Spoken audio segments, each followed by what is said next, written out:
Hello and welcome back. Today I want to discuss about the family and the decline of the family life in 21st century. First of all, what is the family? The family is the smallest unit of civilization. So every civilization trends off the family. If you destroy a family, you destroy a civilization.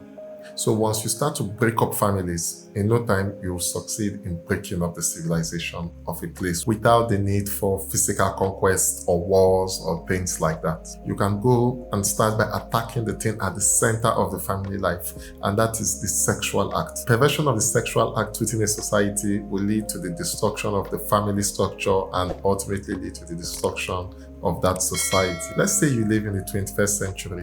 What would be the best way you can think about to pervert the sexual act? Well, I have a very good suggestion.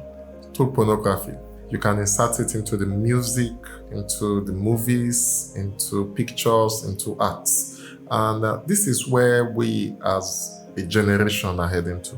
You discover that majority of what we understand about sex and sexuality today has been gently repeated and promoted through music, through movies, and through arts and pictures. And how have all these outlets been defining the sexual act? They've been defining sex as something that is very casual, that can happen outside of marriage. In fact, majority of sexual acts in Hollywood movies, more than 80% of them, happen outside of marriage. Of recent, in most music videos, there is this repeated anthem of one night stands, of people just getting together just to have sex for the fun of it. And you see, this subtle way continues to redefine the sexual activity and continue to diminish its importance in marriage. And if we take a look at the societies where this has been pushed at young people, you discover that the family life of those societies are short-lived and are beginning to diminish. In the Western world, for example, there is a high rate of divorce, high rate of homosexuality, high rates of abortion, high rates of people never going into marriage, high rates of promiscuity.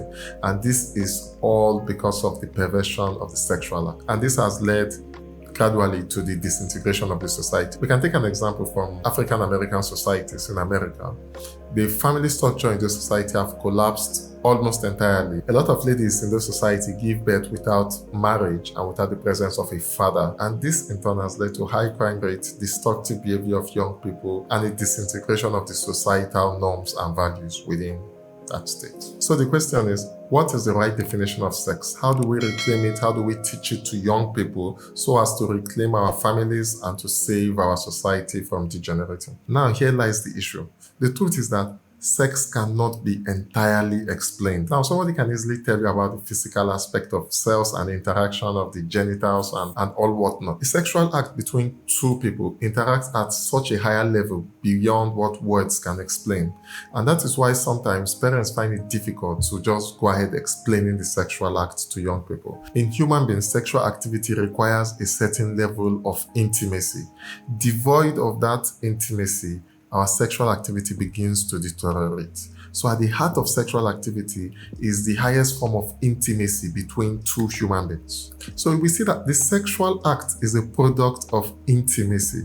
And this intimacy, this closeness is not just a physical closeness, it's a closeness of the body, mind, and soul. And that is why when we describe the sexual act, we say to make love. So we ascribe the highest form of intimacy we can to the sexual act. The next purpose of the sexual act is for the propagation of life. And it's closely related to the first point about love making.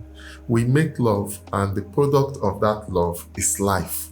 And so all of us are product of love itself. And that love is what generates life. This is a low resolution explanation of what the sexual act means, but this is the best I can go. So for intimacy, for love, and for life. If we separate the sexual act from these key components, it still produces fruits. It just produces the direct opposite of these fruits. So the sexual act can lead to death in terms of abortion. It can lead to more promiscuity in terms of people being adulterers or committing fornication. And it is to guard against abuses of the sexual act that many cultures, many religions, many societies have protected the sexual act within the right confines of marriage. And if you remember what I said in the beginning, the smallest unit of a society is the family, and at the heart of the family is the sexual act. So societies have made it a point of duty to guard the sexual act as a means of guarding the society.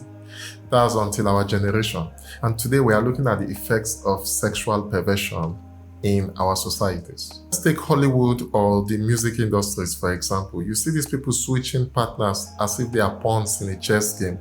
Having a long-lasting marriage in any of these careers is considered a very big achievement. And those people that attain such accolades are very careful not to join the bandwagon that go ahead to devalue and demean sex. In conclusion, let me share with you some right form of sex education. Sex is for intimacy, it's for union, it's for life, and it's for commitment. If it's devoid of any of this, it will lead to hatred, depression, loneliness, emptiness, and destruction at the end of the day. And true sex can only be had in a loving and committed marriage between man and woman. Thanks for listening. I hope you learned one or two things. I'll catch you in my next video. Peace.